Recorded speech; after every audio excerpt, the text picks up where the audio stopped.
Pinag-uusapan ngayon ng netizens ang panawagan ng ilang fans na muling paglapitin sina Gerald Anderson at Kim Chiu.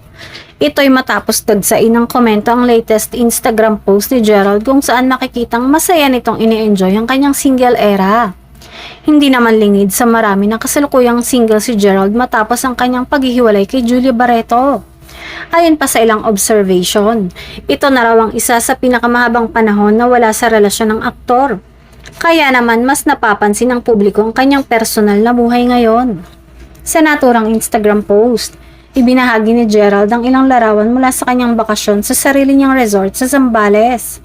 Kalakip nito ang caption na, "Built a place where time slows down," na tila nagpapakita ng kanyang kasulukuyang tahimik at relaxed na lifestyle. Dahil dito, agad namang bumaha ng komento mula sa fans kung saan marami ang humihiling na muling pagtagpuin sila ni Kim Chiu. May ilan pang diretsahang nagsabi ng "Kim Emerald please" at "Make amends with Kim." Habang ang iba naman ay umaasang makakita muli ng proyekto ng pagsasamahan nila. Hindi rin nawala ang paghahambing ng ilang netizens sa mga naging karelasyon ni Gerald, kabilang na sina Bea Alonso at Julia Barreto.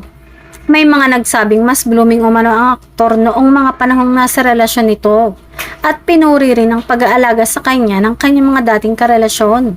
Sa kabila ng lahat ng ito, nananatiling walang pahayag si Gerald tungkol sa isyong muling pag-uugnay sa kanya kay Kim.